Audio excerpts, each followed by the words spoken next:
मुझे डर लग रहा था, मुझे डर लग रहा था। अब ससुर को बड़ी गुस्सा आ रही, हमारी जवान बहू और जवान महात्मा से कैसी बात कर रही है। महात्मा जी बोले, देवी घर में पतिदेव होंगे? बोले हाँ। बोले उम्र क्या है? पत्नी बोली ज्यादा नहीं, 5 वर्ष की है। 5 वर्ष की है? बोले हाँ। देवी तुम्हारी उम्र क्या है? मेरी उम्र 7 वर्ष की है। 7 वर्ष की है? बोले हाँ। जबकि उस बहू की उम्र 20-22 साल की थी, उसने क्या कहा? उम्र 7 वर्ष की है। अच्छा देवी घर में सासू माँ होगी? बोले हाँ। उनकी उम्र क्या है? बोले 2.5 वर्ष की है अभी तो। कितनी? 2.5 वर्ष की। अच्छा देवी ससुर जी होंगे? बोले हाँ। उम्र क्या है? बोले अभी पैदा नहीं हुए हैं, अभी पैदा नहीं हुए हैं। अब ससुर को बड़ी गुस्सा आई, सब बातें सुन रहे हो वो। अच्छा ठीक है देवी अब मैं चलता हूँ। महात्मा वहां से चले गए। अब उस बहू के ससुर ने गुस्से में आकर क्या किया? बहू से कोई परामर्श नहीं किया, बहू से नहीं पूछा कुछ भी। बहू के मायके वालों को बुला लिया, अपने आप पंचायत लगवाई। तुम्हारी जवान लड़की और जवान महात्मा से कैसी बात कर रही थी? ससुराल में कोई अधिकार है कि बहू इस तरह से बात करे? पंचायत में लड़की को बुलाया गया। बहू सामने आई, हाथ जोड़कर बोली, पिताजी पंचायत लगवाने से पहले एक बार इस बहू को बेटी के नाते बिठा करके एक बार इससे पूछ लेते।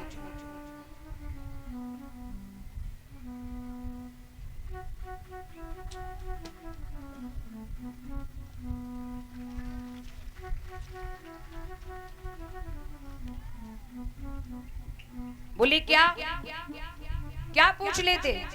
बोले पिताजी जो आपने बिना सोचे विचारे बिना पूछे जो पंचायत तुमने घर में लगाई है बिल्कुल गलत है। ससुर कहने लगा, एक बात बता, तू जबान महात्मा से कह रही थी कितनी जल्दी क्या थी? कौन लगता था तेरा वो? मालूम है? जवाब दिया, कौन लगता था?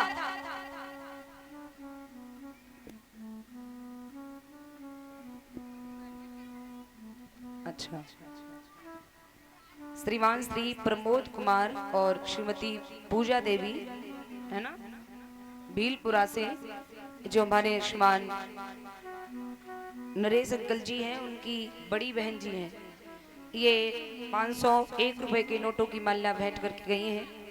व्यास भी से प्रार्थना करेंगे, प्रभु बहन का स्वाग मर रहे, साक्षात कृष्णांगन में बधाई जनकार करें, मां लक्ष्मी राही निवास करती रहें, शंभु कुबेर भंडार भरते रहें। व्यास भी से प्रभु श्री प्रार्थना है। बोली भक्त वर्षल भगवान की। ससुर बोला, ये बताओ तुमने ये कहा उस महात्मा से कितनी जल्दी क्या थी? तो बहू बोली, सुनो पिताजी, मैंने उन महात्मा से कहा कितनी जल्दी क्या थी, इसका मतलब ये कुछ गलत नहीं है। इसका मतलब ये है कि उन महात्मा की उम्र 20-21 वर्ष की है और 20-21 वर्ष की अवस्था यौवन की है। और भला 20-21 उम्र की अवस्था में को बाबा जी बने वो? तब मैंने उनसे पूछा कि जवानी में बाबा बनने की क्या जरूरत थी? तब उन्होंने कहा डर लग रहा था। डर का मतलब ये है, उनका भाव ये था कि संसार के प्रपंच से मुझे डर लग रहा था, कहीं मैं इसमें फंस न जाऊं। अगर इसमें फंस गया तो भगवान का भजन फिर नहीं कर पाऊंगा। ससुर बोला, अच्छा तूने ये कहा कि तेरे पति की उम्र 5 वर्ष की है, मेरा बेटा 5 वर्ष का है।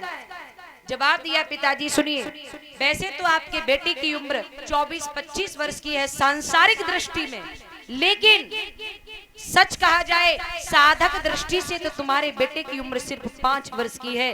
क्योंकि अब तक तो उन्होंने जीवन जिया है जैसे जिया है, लेकिन सच में सार्थक उम्र 5 वर्ष इसलिए है क्योंकि इन 5 वर्ष से उन्होंने गुरु का सानिध्य लेकर के भगवान के भगवान के सत्संग में जाना शुरू किया है, इसलिए जीवन की सार्थक उम्र जो है वो उनकी 5 ही वर्ष की है। बोलिए गोविंद भगवान की। ससुर बोला ये बता तू जगह हम 7 वर्ष के हैं, तू 7 वर्ष की है। बोले पिताजी ऐसे ही लगा लीजिए, वैसे तो जीवन जी रही हूं मैं, 21-22 वर्ष की उम्र है, लेकिन 7 वर्ष से मैं गुरु का सानिध्य लेकर के परम सत्य के सदमार्ग पर जाकर सत्संग में जा रही हूँ, अमल कर रही हूँ, इसलिए जीवन की सार्थक उम्र तो 7 ही वर्ष है। तूने कहा कि तेरी सासू 2.5 वर्ष की है।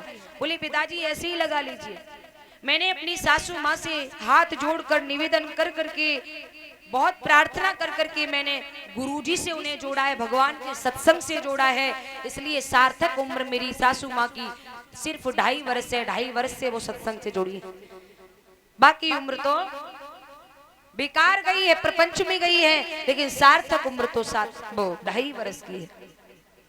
और मैंने कहा कि आपका जन्म भी नहीं हुआ है, इसका मतलब यह है पिताजी अभी भी आपसे मैं निवेदन कर रही हूं कि आप भी भगवान के सत्संग से किसी गुरु का सानिध्य लेकर के उनके सत्संग से जुड़ जाइए, तो ये जीवन की उम्र सार्थक हो जाएगी। बोलिए गोविंद भगवान की।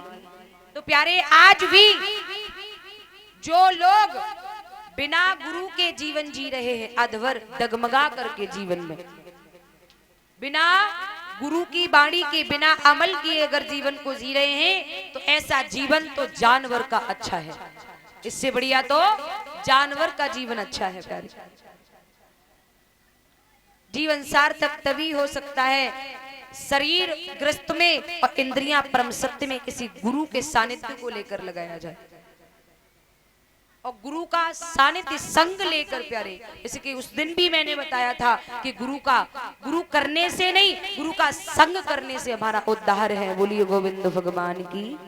इसलिए हमारे जीवन में एक गुरु का होना बहुत जरूरी है। प्यारे, अभी भी आप सभी बड़े ध्यान मग्न होकर भगवान की कथा को सुन रहे थे। यज्ञपति जी क्या चल रहा था महाराज?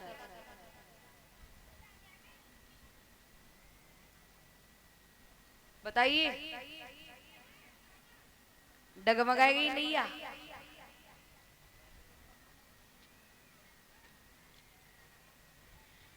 प्रसंग चल रहा था।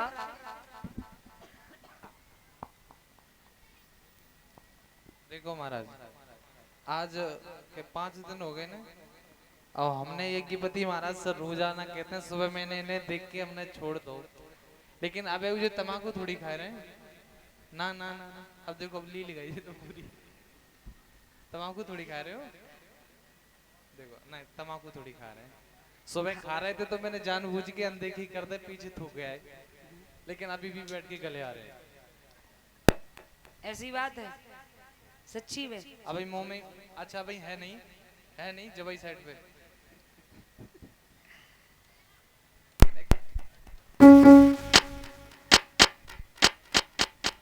अभी भी आप सभी बड़े ध्यान मग्न होकर भगवान की कथा को सुन रहे थे।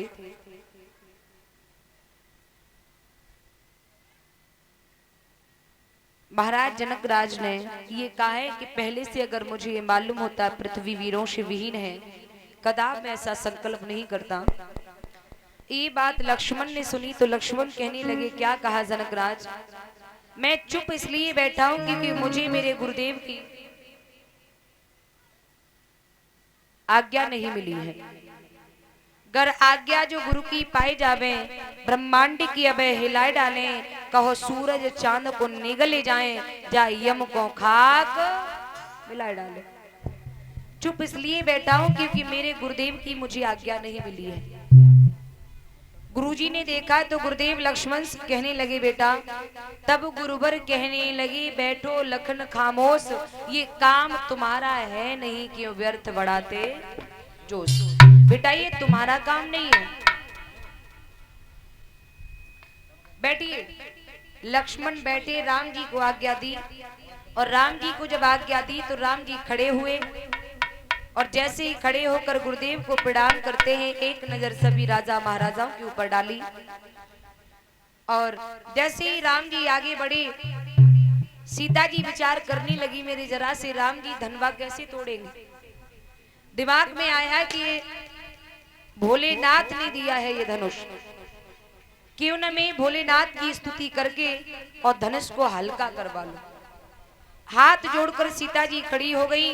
नमामि शमीशान निर्वाण रूपम विभुम व्यापकम ब्रह्मवेद स्वरूपम निजम निर्गुणम निर्विकल्पम निरीहम चिदाकाशमाकाश वासम भजेहम। स्तुति करने लगी। फिर दिमाग में आया कि भोलेनाथ अगर भंगिया पियन में लग गए तो पुकार सुनन वारे ना है। दिमाग में आया पार्वती का ध्यान करते हैं। फिर सोचा पार्वती भंगिया घोटन में लग गई तो जे भी ना सुनेगी। दिमाग में आया क्यों न मैं धनुष से ही आग्रह करूं। धनुष से आग्रह किया है धनुष महाराज हमारी भगवान श्री राम आपका जैसी स्पर्श करें, इस पर स्पर्श होते ही आप टूट जाना। इतनी बात कही। इधर राम जी आगे बढ़े और राम जी ने धनुष का एक परिक्रमा किया। और परिक्रमा जब किया उसके बाद हुआ क्या,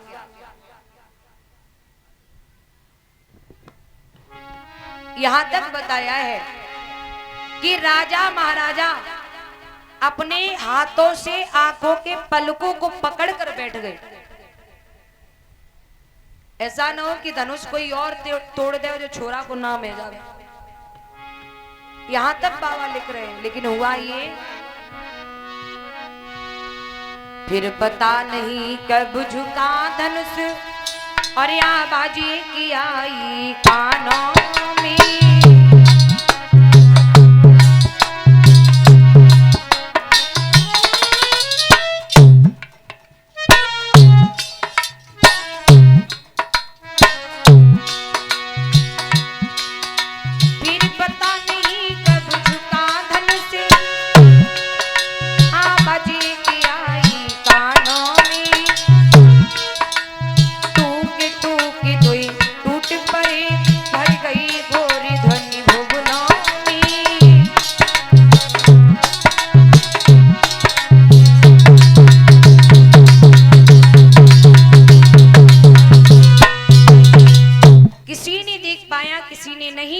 भगवान ने धनुष के खंड कर करके डाल दी। सभी सहेलियां सीता से बोली बहना खड़ी खड़ी कहा देख रही वरमाला डालो। सीता जी वरमाला लेकर आगे को बढ़ने को हुई। तब तक क्रोध निधान भृगुपति परशुराम का आना हुआ। परशुराम ने भीड़ भाड़ देखी। परशुराम कहने लगे हैं हे जनक कहो क्या कारण है, ये भारी भीड़ भाड़ क्यों है, ये अभी शोर सा कैसा था, वीरों में छेड़ छाड़ क्यों है। तब तक टूटे हुए धनुष पर जब नजर पड़ी महाराज परशुराम जी आग बबूला हो गए। जब परशुराम आग बबूला हो गए परशुराम कहने लगे कौन है वो मां जिसने उस पहलवान को पैदा कर दिया, जिसने महाराज भोलेनाथ के दिए हुए धनुष को तोड़ करके अपनी मौत को बुला लिया। सभी राजा महाराजा परशुराम के पैरों पर गिर करके अपना परिचय देने लगे। सभी को परेशान देखकर श्री राम जी ने दोनों हाथ जोड़े और हाथ जोड़कर जवाब दिया है महाराज धनुष को तोड़ने वाला आपके सेवक के अलावा, आपके दास के अलावा कोई नहीं हो सकता।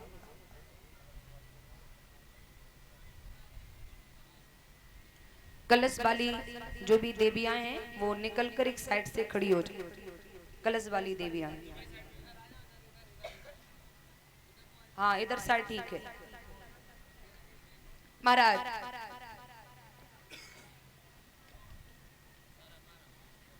कहने का मतलब मेरा है समय के अभाव को देखते हुए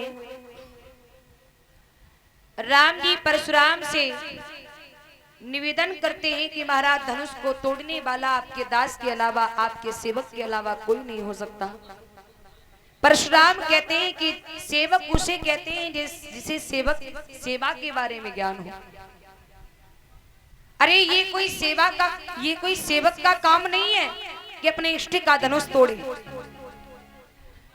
तब तक लक्ष्मण खड़े हो गए। लक्ष्मण कहने लगे हैं बातें क्यों कर रहे हैं आप लोग।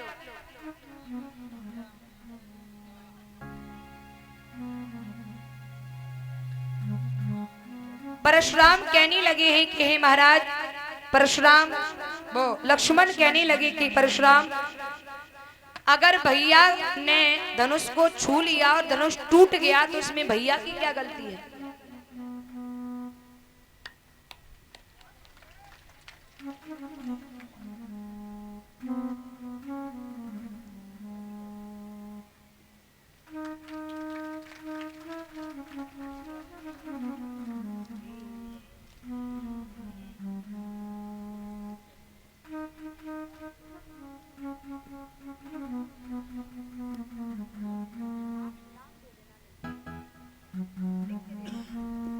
महाराज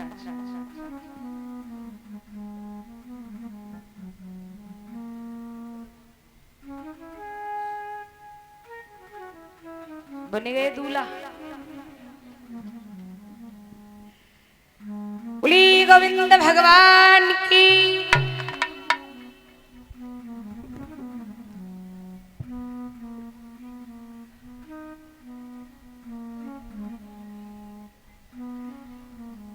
महाराज परशुराम और लक्ष्मण का संवाद होता है। अंत में परशुराम राम से कहते हैं कि हे राम, राम रमापत कर धन लेऊ और खींचो चाप मिटे संदेह। जवाब दिया है कि मेरे पास में अच्छा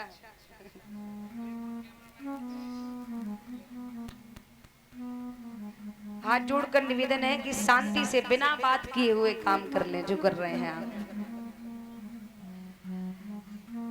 अंत में भगवान श्री राम धनुष पर चाप चढ़ाकर दिखाते हैं तो परशुराम भगवान श्री राम जी के पैरों पर कटे वृक्ष के समान पैरों पर गिर जाते हैं। बार बार क्षमा मांगकर परशुराम भगवान का भजन करने चले जाते हैं। सीता जी सहेलियों से बोली, बहन अब चलो बरमाला डालो। सीता जी बरमाला लेके आगे को बढ़ी। जब बरमाला लेके आगे को बढ़ी, इससे पहले दो लाइन संकीर्तन सभी गुनगुना लें क्योंकि शोर शराबा बहुत लग रहा है, मुझे माइंड से मैं बहुत डिस्टर्ब हो रही हूँ। आइए ताली बजाकर दो लाइन हरि